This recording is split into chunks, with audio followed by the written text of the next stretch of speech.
Good day, everyone. May we all be blessed with health and prosperity. Welcome to our Knowledge Management System course. In this session, we learn about system testing and deployment. I'm Leon Andretti Abdillah, and I'll be your lecturer for this course. All right, let's get started. Assalamualaikum warahmatullahi wabarakatuh. Selamat siang. Salam sehat dan sejahtera buat kita semua. Selamat datang rekan-rekan mahasiswa yang saya cintai dan banggakan dimanapun Anda berada. Semoga selalu dalam keadaan sehat walafiat dan dalam lindungan Allah Subhanahu wa Ta'ala. Amin ya Rabbal 'Alamin.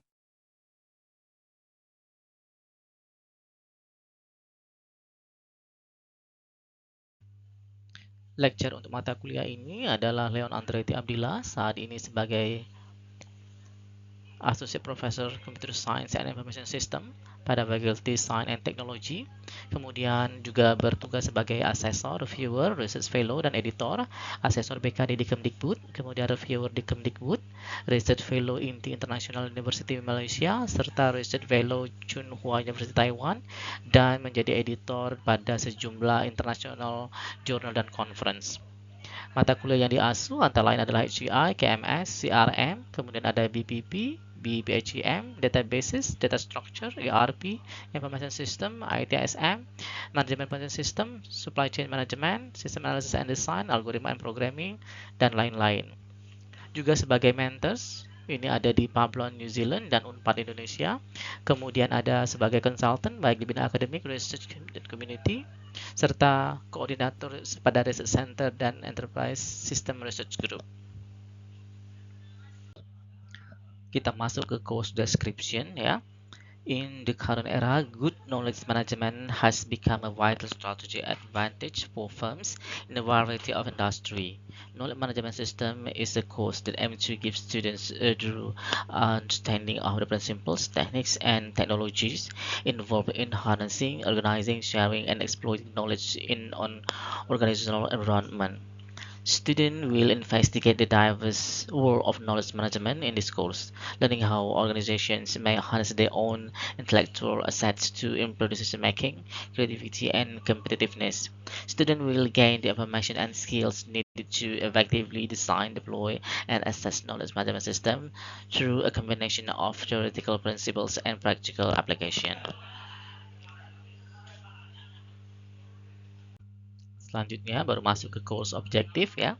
Students should be able to do the following by the end of the course. Jadi ada 7. Yang pertama adalah define and comprehend the significance of knowledge management in today's organization, explains the various knowledge management models and frameworks, analyze the knowledge production, acquisition, storage, retrieval, sharing, and transfer processes, recognize the technology and tools employed by knowledge management system, create techniques for establishing a culture of information sharing within an organization, assess the influence of knowledge management on organizational performance, dan last but not least adalah recognize ethical and security issues in knowledge management.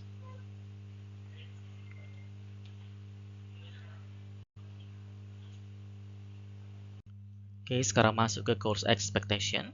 Yang pertama adalah attendance dan involvement. Jadi mahasiswa diharapkan secara reguler itu hadir ya, bisa secara offline ataupun online, termasuk juga dalam diskusi, dalam forum, serta kegiatan berkelompok. Yang kedua adalah task and assignment. Jadi selama perkuliahan Anda akan mendapati sejumlah tugas-tugas, bisa juga kuis, ujian untuk menilai seberapa capaian pemahaman Anda terhadap konten mata kuliah ini. Kemudian ada juga group project. Mahasiswa diminta untuk bekerja secara kolaboratif ya, berkelompok untuk mengaplikasikan knowledge management principle ke dunia nyata yang mungkin ditemui. Yang keempat adalah reading and resources. Nanti kita akan berikan sejumlah recommended reading and resources. Jadi diharapkan Anda mempelajari materi-materi tersebut sehingga dapat meningkatkan pemahaman dari subjek ini.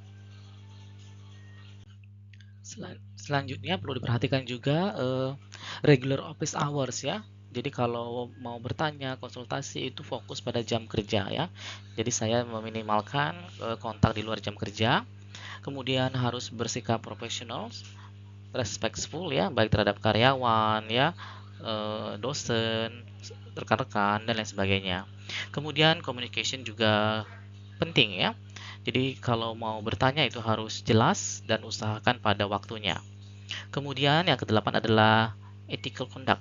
It is critical to maintain academic and ethical integrity. Termasuk juga nanti ada kita harus menghindari yang namanya plagiarism dan juga cheating ya, baik pada saat belajar, tugas ataupun ujian. Kemudian tak lupa adalah feedback. You will receive constructive feedback on your assignment and project to help you improve your understanding and performance.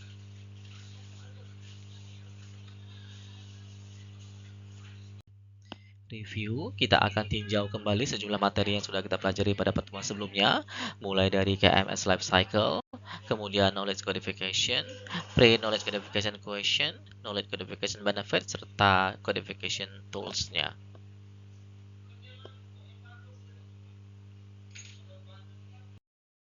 Knowledge Management System Life Cycle. Menurut Awad dan Ghaziri pada tahun 2007, siklus hidup knowledge management system itu ada 8 fase ya. Dimulai dari evaluating existing infrastructures atau mengevaluasi infrastruktur yang ada, dilanjutkan dengan form DKM team atau membentuk tim knowledge management.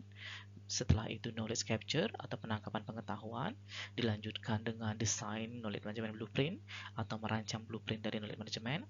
Seterusnya adalah verify and validate DKM system atau proses verifikasi dan validasi dari sistem knowledge management. Selanjutnya adalah implement DKM system atau implementasi dari sistem knowledge management.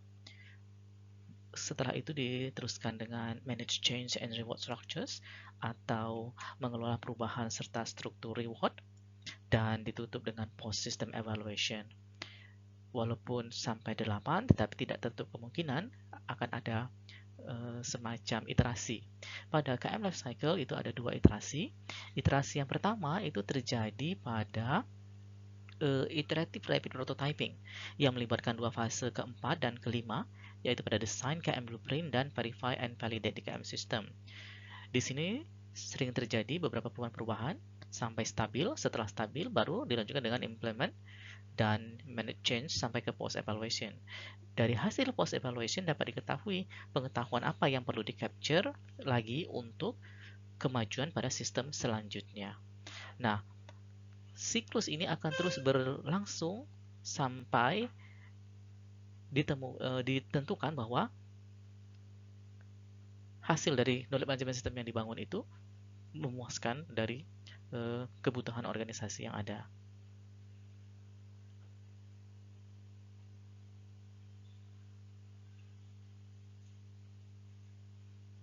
Pada minggu lalu kita sudah mempelajari knowledge codification.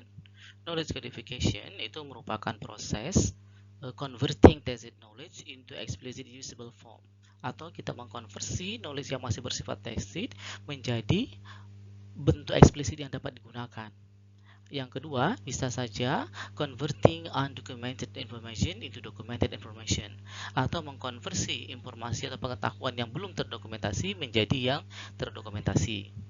Yang ketiga, bisa juga representing and organizing knowledge before it is accessed. Jadi, knowledge-nya sudah terkonversi misalnya menjadi eksplisit, tetapi dia belum direpresentasikan dan belum diorganisasikan sesuai dengan kebutuhan dari organisasi. Maka proses representing dan organisasi itu juga termasuk ke knowledge codification. Secara sederhana, it is make institutional knowledge visible, accessible, and usable for decision making. Bagaimana kita membuat pengetahuan yang ada pada suatu institusi itu menjadi visible, ada, accessible, bisa diakses, dan usable, bisa digunakan untuk pengambilan keputusan. Nah, ini kira-kira knowledge codification itu dilakukan setelah knowledge capture. Kemudian dia bisa melibatkan sejumlah tools seperti decision table, decision tree, frame, map, rule, dan case-based reasoning yang mendukung knowledge codification.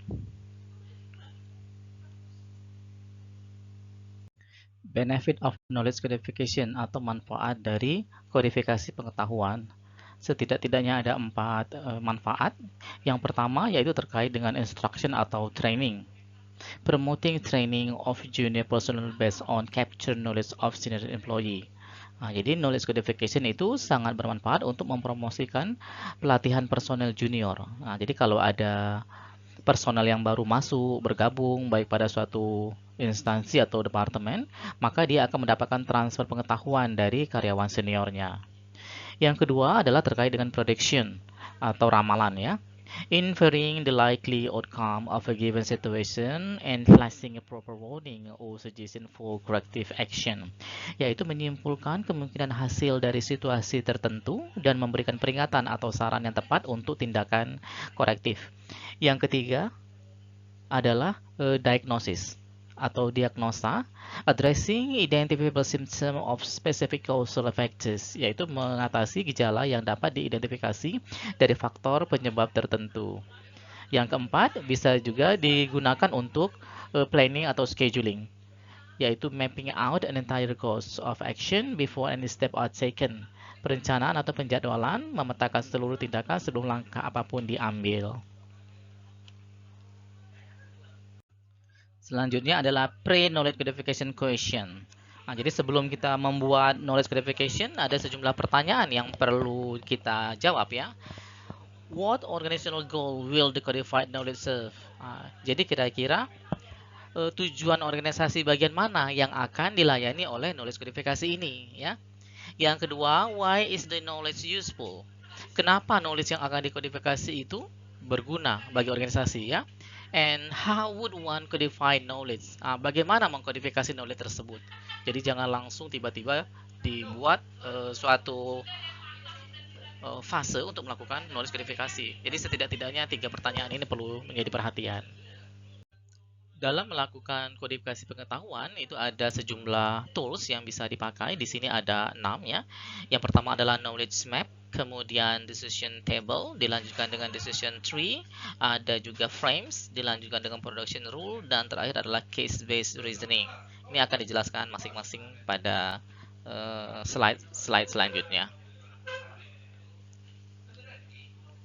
Adapun tujuan pada pertemuan kali ini kita bagi menjadi 3. Yang pertama, mengetahui fase sistem testing dan deployment, dilanjutkan dengan mengenal user acceptance testing atau UAT, serta mengetahui sistem deployment.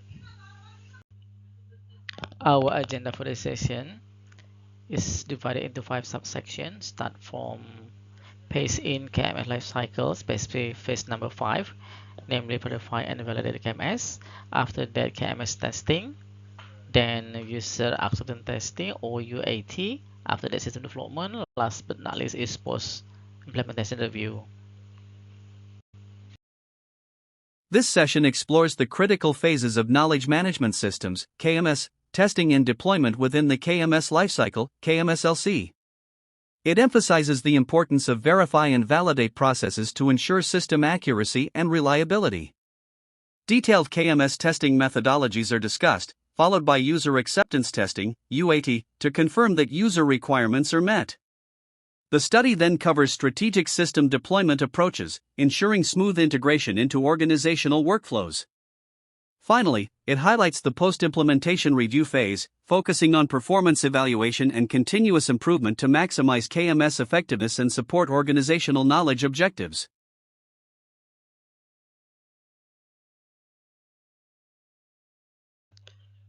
Pada siklus knowledge management system secara sederhana, setelah proses knowledge codification, maka akan dilanjutkan dengan testing dan deployment.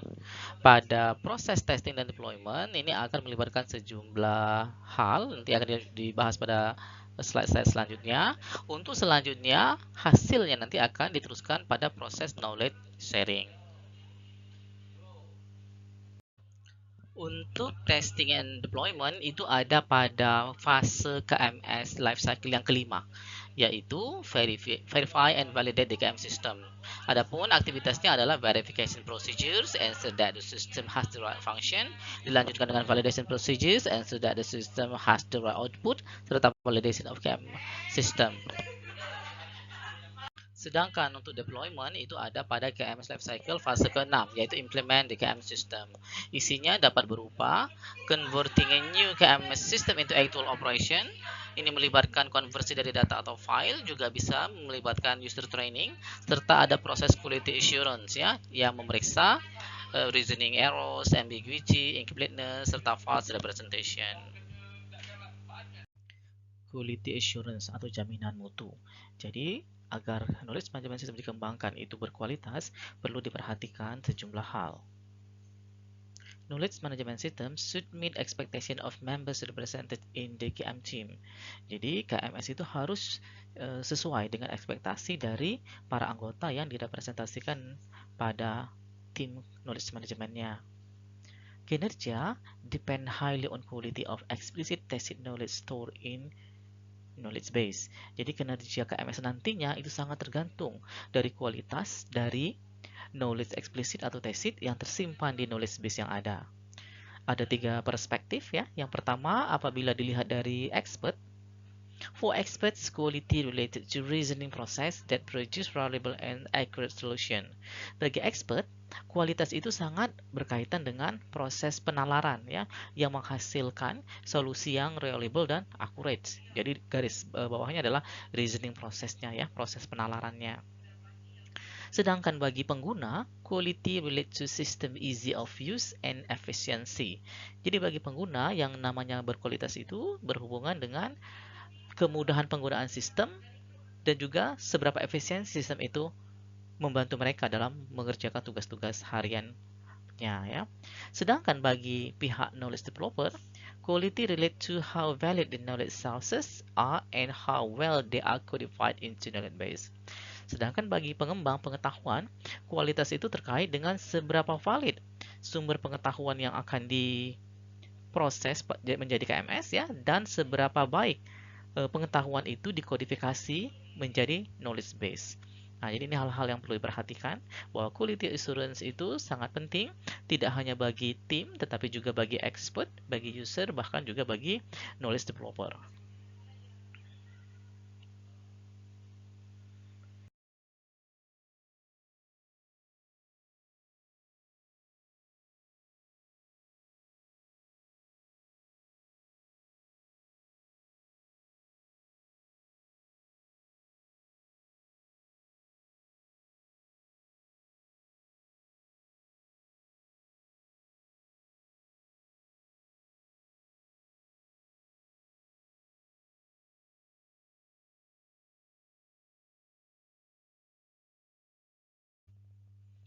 Hardness in KMS testing ya.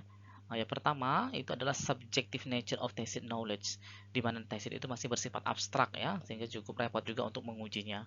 Lack of reliable specification juga testing.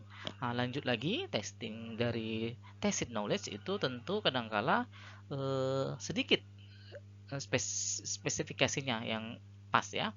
Kemudian how to decide whether knowledge is complete. Bagaimana kita memutuskan apakah knowledge yang dibutuhkan itu sudah lengkap atau tidak. Kemudian yang lainnya lagi tentu ada faktor human errors, kemudian lack of time, waktunya terlalu sedikit ya, atau bisa saja interface yang dibuat itu unfriendly untuk pihak-pihak yang terkait pada testing. Logical testing approach ada 2. Yang pertama, knowledge based formation merupakan structure of knowledge as it relates to cycles order dan errors. Kemudian yang dicek juga adalah consistency, correctness, and completeness dari knowledge based rule-nya. Yang kedua adalah kelompok knowledge based functionality. Jadi secara fungsi ya, dilihat dari confidence serta reliability of knowledge base. Logical errors ya. Jadi ada setidak-tidaknya 5 error yang terkait dengan logic ya. Yang pertama adalah circular error. Ini contradictory in meaning or logic. Kemudian ada redundancy errors of different approach to the same problems. Yang ketiga, unusable knowledge ya, come up no medical condition succeed or fail. Kemudian ada substantial errors, if one rule is true, one knows the second rule is always true. Kemudian yang kelima itu adalah inconsistent knowledge. Misalnya the same inputs yield different results. User testing atau pengujian oleh pengguna ya. User testing menurut Summerfield pada tahun 2021 merupakan tes that the software product is useful and usable by end users. Tes terhadap produk software agar ia berguna dan bermanfaat bagi end user. Kemudian, you need to show that the features of the system help users to do what they want to do with the software.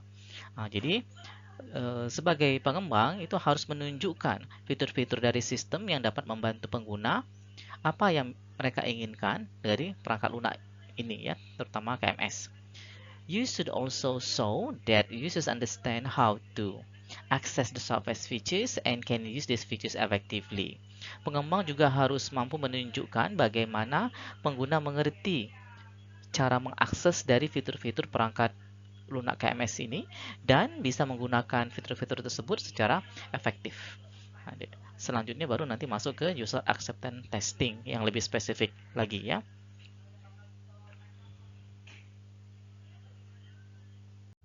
Lebih lanjut baru kita masuk ke user acceptance testing, disingkat UAT atau pengujian penerimaan oleh pengguna. UAT diambil dari ISTQB Glossary of Testing Terms dari Hamling and Van Guchten pada tahun 2013. Jadi mereka mengatakan bahwa user acceptance testing adalah formal testing with respect to user needs, requirement, and business process, conducted to determine whether or not the system satisfies the acceptance criteria and to enable the users, customers, or other authorized entity to determine whether or not to accept the system. Nah, jadi merupakan tes formal yang dilakukan agar mengetahui bagaimana kebutuhan pengguna, ya persyaratan pengguna dan persyaratan bisnis proses itu terpenuhi. Dilaksanakan untuk mengetahui ya apakah kriteria-kriteria penerimaan itu bisa memberikan keputusan apakah sistem tadi diterima atau tidak, baik oleh pengguna, customer, atau pihak entitas otoritas lainnya yang terkait dengan suatu organisasi yang akan membangun suatu knowledge management system. Proses dari UAT itu ada 3 tahapan ya. Ini seperti kita lihat pada gambar berikut. Yang pertama adalah recruit or train timnya, kemudian setup plan, dilanjutkan dengan design test, baru implement test, dilakukan report dan evaluate, selanjutnya decision making, dan baru ditutup dengan follow up. Sedangkan pendekatan dari user acceptance testing meliputi kita harus pilih dulu orang atau tim yang akan melakukan pengujian, kemudian kita akan putuskan ya bagaimana kriteria pengujiannya, dilanjutkan dengan test case-nya, baru kita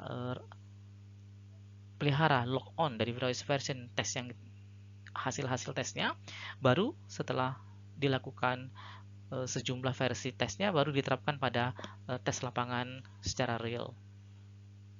Requirement for test team ya. Jadi kebutuhan untuk tim yang penguji. Tim penguji itu haruslah pertama independent of design or codification of the system. Jadi dia independen dari fase perancangan maupun kodifikasi. Memang tim yang tersendiri. Kemudian understand the knowledge problem and computer technology. Dia memahami bidang pengetahuan dari problem yang akan diselesaikan oleh sistem yang sedang diuji, sampai dia juga mengerti ke teknologi komputer. Kemudian well served in the organizational goals. Dia paham tujuan organisasinya apa. Know how the system being tested will fit into the desired area of operation. Dia tahu bagaimana sistem yang sedang diuji tadi akan cocok dengan bidang operasi yang sedang dirancang. Lanjut kita masuk ke content of test plan ya, atau isi dari rencana pengujian itu apa saja. Yang pertama adalah item of KMS that require testing. Poin-poin apa saja yang akan dites ya. Selanjutnya schedule or user up testing, jadwal dari pengujiannya. Kemudian description of test method that are approved by user and company. Deskripsi bagaimana metode pengujian yang telah disetujui baik oleh pengguna maupun perusahaannya, serta yang tidak kalah penting adalah guideline for documenting test result. Bagaimana pedoman untuk mendokumentasikan hasil pengujiannya. Selanjutnya adalah user acceptance criteria atau kriteria penerimaan dari pengguna ya. Yang pertama itu adalah accuracy and correctness of outcome for the test items. Dilanjutkan dengan adequacy of the solution, adaptability to novel input, easy of use, mudah digunakan, kemudian valid and credible, robustness, kokoh ya, serta technical and operational test. Untuk tekniknya sendiri, user acceptance test itu ada 3. Yang pertama itu berhubungan dengan phase validation, yang kedua test case, yang ketiga adalah subsystem validation. Selanjutnya baru masuk ke tipe-tipe user acceptance test ya. Ada 4. Yang pertama itu adalah alpha testing. Jadi ini dilaksanakan oleh para pekerja internal ya. This sort of testing seek to uncover issue before the product is published to external users. Jadi dia dites sebelum dikirimkan ke external users. Yang kedua itu adalah black box testing. Ini pendekatan ini dilakukan oleh non internal worker. Nah, jadi this approach tests the program without inspecting the internal code structures. Ya, it focuses on input and anticipated output to ensure that the program fulfill the requirement specification. Yang ketiga adalah behavioral based evaluations. Metode ini fokus pada evaluasi dari software external behavior by building scenario that mimic real world usage. Jadi dia akan membuat suatu skenario yang mirip dengan penggunaan pada dunia nyata ya. Sehingga dia akan menjamin bahwa program itu akan merespon sebagaimana aktivitas users yang biasa. Yang keempat adalah operation based testing. This new technique creates test case based on the software operational profile. It comprises well-defined approval criteria and is complete with ISO 9001. Jadi pada oriented base itu mirip dengan behavioral serta dia melibatkan suatu standar ISO yaitu ISO 9001. Yang kelima adalah scenario based testing. Ini mirip dengan behavioral testing ya. The extensive scenario that imitate real world use case in order to confirm the software functions. Kemudian baru kita masuk ke victim system development atau faktor-faktor yang mempengaruhi penerapan dari sistem yang telah diuji ya. Itu bisa dilihat dari faktor secara technical, kemudian organizational, procedural, behavioral, political, sampai ke economical.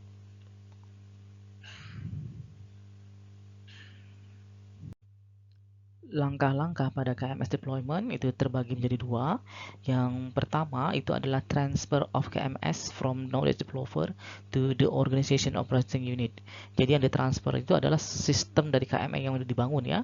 Ini dari pihak developer ke unit operating dari organisasi yang membutuhkan KMS-nya. Yang kedua, selain KMS-nya, sistem yang ditransfer maka adalah transfer KMS skills from knowledge developer to the organization operators. Yang ditransfer adalah skill penggunaan KMS yang telah dibangun oleh knowledge developer tadi ke operator yang ada pada organisasi yang akan menggunakan sistem tersebut. Successful KM system deployment. Jadi ada hal-hal yang perlu diperhatikan bagaimana KMS yang diterapkan itu dapat berhasil ya. Jadi yang pertama yang perlu diperhatikan adalah user has prior experience with Kimball application. Pengguna dari KMS tadi haruslah yang sudah memiliki pengalaman menggunakan aplikasi-aplikasi berbasis komputer. Kemudian user has been involved in the building of the KMS. Penggunanya itu dilibatkan pada saat pengembangan dari KMS-nya. Benefit dari KMS is immediate and measurable. Manfaat dari KMS itu dapat langsung dirasakan dan terukur. Lanjut, yang tidak kalah penting adalah first impression. Nah, ini mungkin dari kalau kinerjanya mungkin belum bisa langsung nampak dari user interface-nya ya, dari menunya itu harus mulai memberikan impresi yang baik. Kemudian manajemen support the system from starts. Pihak manajemen haruslah mendukung pengembangan KMS tadi dari awal pengembangan. Dan yang terakhir yang penting adalah adequate user training. Bagaimana pengguna yang akan memakai KMS tadi mendapatkan pelatihan yang pas. Selanjutnya adalah effective user training. Nah, agar para penggunanya dapat memakai KMS dengan optimal, maka perlu kita adakan training ya. Di sini ada faktor-faktor yang mempengaruhi dari pelatihan terhadap usernya nanti. Dibagi menjadi dua, yaitu pertama primary atau yang secara langsung, the uses knowledge of knowledgeable based system. Bagaimana pengetahuan pengguna terkait dengan sistem berbasis pengetahuan ya. Kemudian complexity of KMS and user interface easy of use. Seberapa kompleks KMS yang dibangun serta seberapa mudah interface bagi penggunanya. Sedangkan yang secondary itu kita lihat dari sisi misalnya trainees technical experience or communication skills. Jadi walaupun KMS-nya baik, tetapi apabila trainernya less experience atau kurang berpengalaman atau cara menyampaikan materinya belum optimal, itu juga bisa berpengaruh. Yang kedua dari sisi secondary adalah environment of training venue. Lingkungan tempat training diadakan juga perlu diperhatikan. Sebelum training dilaksanakan, maka ada fase pre-user training session atau sesi sebelum training terhadap pengguna. Yang pertama, kita harus define how the KMS agrees with organization mission. Kita harus definisikan, jelaskan bagaimana KMS yang telah dibangun itu mendukung misi dari organisasi.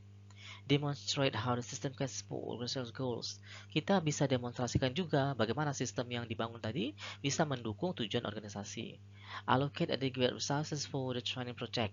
Kita harus bisa mengalokasikan sumber daya yang cukup untuk training project. Nah, jadi untuk training ini kita butuhkan alatnya ini dan semuanya ada disiapkan ya. Advocate positive effect of the system. Kita harus bisa menganjurkan sisi positif dari sistem yang dibangun. Selanjutnya adalah explain cost benefit analysis of the KMS. Nah, jadi KMS yang dibangun tadi kita harus berikan dampak positifnya, terutama dari cost benefitnya. Kadangkala bisa penghasilan dari finance secara langsung atau bisa juga cost-nya berkurang. Intinya adalah cost benefit analysis-nya. Walaupun KMS-nya sudah kita buat dan berhasil ya, sampai ke trainingnya juga sudah dilakukan, masih ada peluang overcome resistance to change. Sebagian pengguna barangkali itu tidak mau menggunakannya, dia tetap bertahan pada sistem yang lama. Maka bisa kita lakukan sejumlah hal. Yang pertama adalah user attitude survey. Kita bisa lakukan survei bagaimana perilaku pengguna sebelum dan sesudah atau yang akan dikhawatirkan oleh dia terhadap sistem yang baru. Bisa juga dilengkapi dengan communication session. Jadi ada sesi komunikasi apa yang menyebabkan para pengguna tadi bersifat resisten. Dia tidak mau menggunakan sistem yang baru. Jika memang diperlukan, bisa juga ada sesi role negotiation. Bisa saja posisi dari pengguna yang menolak penggunaan sistem tadi akan dialokasikan kepada unit yang lain atau pada bidang yang lain.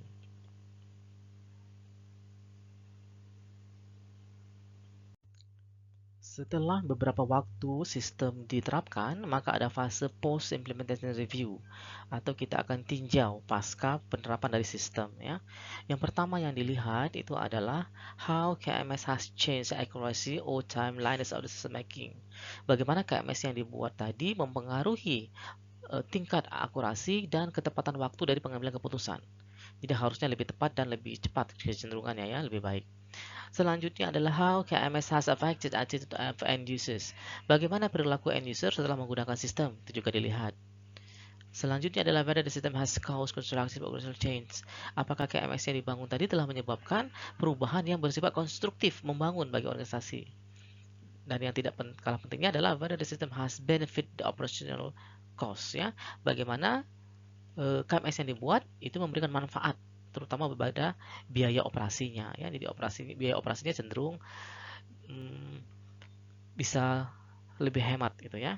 Misalnya security issue ya. Jadi hal-hal yang terkait dengan keamanan. The new system should provide password or protocol protection. Jadi KMS yang kita bangun itu harus menyediakan password untuk masuk ke dalam sistem atau bagaimana proteksi protokol penggunaannya ya, baik secara hardware maupun secara software. Kemudian, security procedures should be consistently observed. Nah, bagaimana prosedur-prosedur pengamanan tadi secara konsisten diamati ya, di mana celah-celah yang berisiko maka itu harus segera di-upgrade.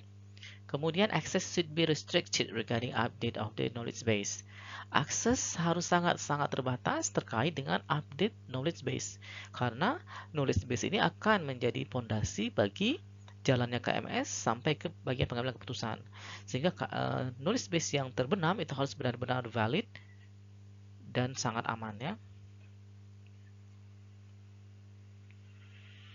Circular errors ya. Jadi bisa saja pada saat pengujian akan ditemukan yang namanya error circular ya,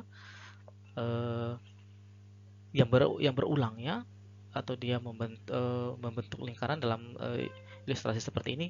Pada aturan pertama misalnya, if John and Rob are co-owners of company A, then John and Rob own the same company. Itu aturan pertama. Nah, ternyata ada aturan kedua. If John and Rob own the same company, then John and Rob are co-owners. Jadi ini bolak-balik aja. Nah, seperti ini harus dihindari, gitu ya. Bahwa rule itu tidak boleh berdampak sama atau dia circular, tidak boleh ya. Error selanjutnya yang sering terjadi itu adalah redundancy errors ya. Jadi ada error yang terkait dengan pengulangan. Walaupun ini secara logik ya. Kita lihat misalnya pada aturan pertama, if salary lebih dari $50.000 or home setara dengan $100.000, then loan-nya yes. Jadi pada saat pengajuan pinjaman, kalau dia memiliki gaji sekitar $50 atau memiliki rumah seharga $100.000, maka kita setujui pinjamannya. Ada lagi aturan kedua, if salary lebih dari $60.000, then loan yes. Nah, perhatikan, aturan pertama lebih dari $50.000, aturan kedua salary lebih dari $60.000. Artinya, ada antara $51.000 sampai $59.000, bahkan sampai $60.000 itu mengalami redundansi. Harusnya kalau ada salary lebih dari $50.000, bisa kita batasi, misalnya $50.000 sampai $60.000. Maka aturan selanjutnya barulah kita buat misalnya 61.000 dan seterusnya ya. Jadi ada angka yang jelas pembedanya. Jangan yang redundant seperti ini. Kemudian ada juga unusable knowledge ya, atau knowledge yang tidak berguna. Misalnya, if humidity is 5% and heavy rain, yes, then do some action. Nah, jadi aturan itu harus bisa yang berguna, bermanfaat, yang bisa diambil keputusannya. Kemudian ada lagi subsumption errors ya. Nah, ini misalnya ada satu aturan, if A and B, then D. Jadi kalau A dan B terpenuhi, maka kerjakan D katanya ya. Tetapi ada aturan lagi yang kedua, if A and B and C, then D. Kalau ada A sama dengan B dan sama dengan C, kerjakan D. Nah, hal ini tidak boleh ya. Bagaimana dua kondisi itu mengerjakan hal yang sama? Jadi harusnya pada rule kedua, if A and B and C, then E. Ya, harusnya dia adalah A ya. Jadi bukannya mengerjakan hal yang sama, tapi harus yang berbeda.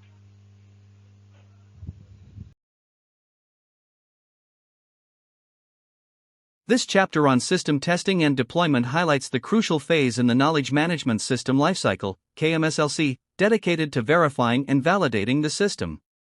It covers comprehensive KMS testing to ensure functionality and reliability, followed by user acceptance testing, UAT, to confirm the system meets user needs. The chapter also addresses the strategies for successful system deployment and the importance of a post-implementation review to assess performance and guide future improvements.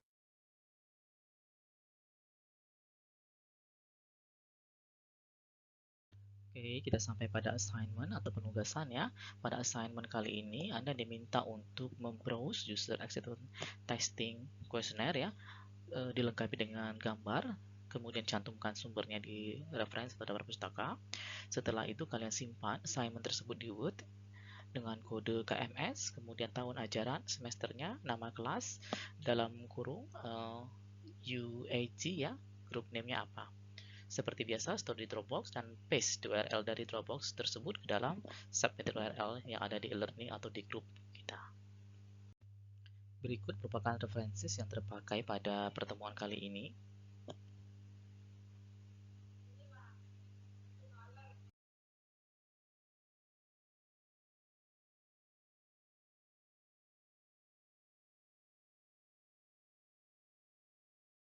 Thank you. Don't forget to watch, like, comment, share, and subscribe at Leon Abdillah. See you again.